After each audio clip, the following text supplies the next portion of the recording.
দর্শক আসসালামু আলাইকুম। জামাত ইসলামী বিশেষ করে জামাতের আমির শফিকুর রহমানকে একেবারে ধুয়ে দিয়েছেন কিনা জানেন? বিএনপি নেতা ফজলুর রহমান।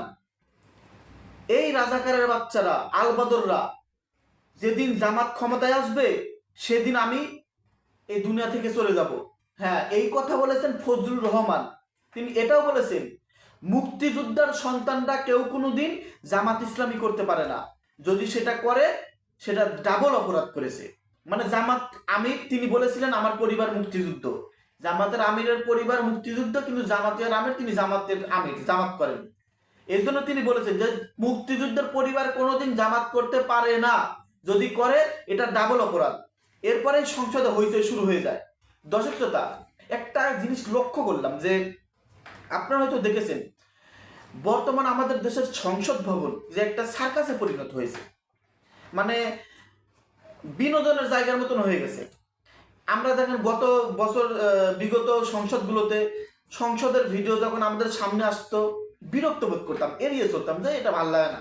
দেখছেন আপনারাই বলেন যে সংসদের ভিডিও যখন সামনে আসতো আপনারা দেখছেন ভালো লাগতো না, কিন্তু এখন সংসদের ভিডিও আসলেই আমরা সার্চ দিয়ে দেখি, সামনে তো আসেও আমরা সার্চ দিয়ে দেখি, মানে ওখানে বিনোদন পায় মানুষ সংসদ থেকে। সত্য কথা। যাই হোক, দেখেন আপনারা বিস্তারিত শোনেন বুঝতে পারবেন। জামাতকে নিয়ে মুক্তিযোদ্ধা ফজলুর রহমান বক্তব্য, সংসদে উত্তেজনা। বিএনপির সংসদ সদস্য ও বীর মুক্তিযোদ্ধা ফজলুর রহমানের এক বক্তব্যে উত্তেজনা ছড়ালো সংসদে। প্রায় 10 মিনিট অচল থাকলো আইনসভার কার্যক্রম। কোনো মুক্তিযোদ্ধা এবং মুক্তিযোদ্ধা পরিবারের কেউ জামাত ইসলামী করতে পারে না, কোনো শহীদ পরিবারের কেউ জামাত করতেই পারে না, করলে এটা ডাবল অপরাধ। ফজলুর রহমানের এই বক্তব্য ঘিরে দেখা দেয় সংসদে উত্তেজনা। বিরোধী দলের সদস্যরা হইচই শুরু করলে সরকারি দলের সদস্যরাও প্রতিবাদ জানান। স্পিকার হাফিজউদ্দিন আহমেদ কাউকে নিবৃত্ত করতে পারছিলেন না, এক পর্যায়ে তিনি দাঁড়িয়ে যান।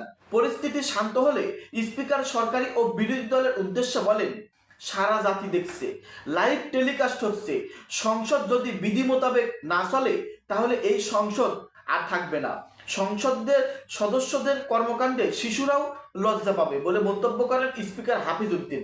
তিনি বলেন, যারা অলরেডি দাদা হয়ে গিয়েছেন তাদের নাতিরা হয়তো এখানে গ্যালারিতে বসে আছে, তারা কি ভাববে এটা সম্পর্কে। ভাই, নাতির শব্দটা শুনে একটু ভয় লাগে, এই কারণে কিন্তু শেখ হাসিনা পতন হয়েছিল। যাই হোক, স্পিকার হাফিজউদ্দিন আহমেদের সভাপতিত্বেই সংসদের অধিবেশন শুরু হয়েছিল। ফজলুর রহমান রাষ্ট্রপতি ভাষণের ধন্যবাদ প্রস্তাবের উপর আলোচনায় অংশ নিয়ে মুক্তিযোদ্ধার প্রসঙ্গে বক্তব্য দেন।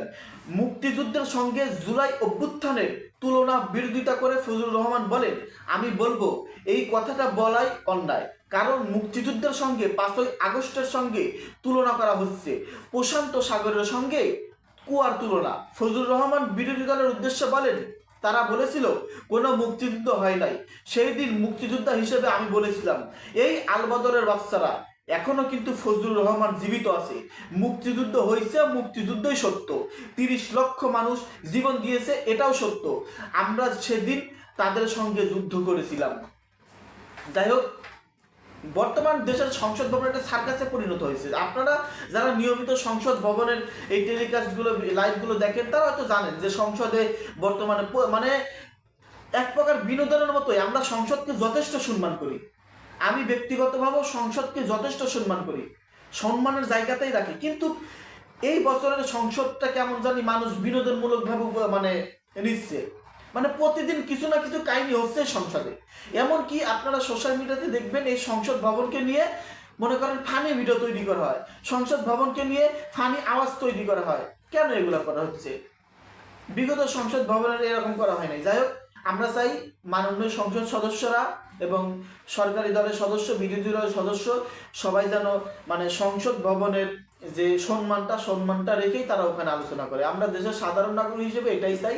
আমরা চাই আমাদের দেশ শান্ত থাকুক, আমাদের দেশ ভালো থাকুক, আমাদের দেশ উন্নতি হোক, আমাদের দেশের জাতি অনেক দূরে এগিয়ে যাক। আমরা এটাই চাই। কি আপনারা চান না?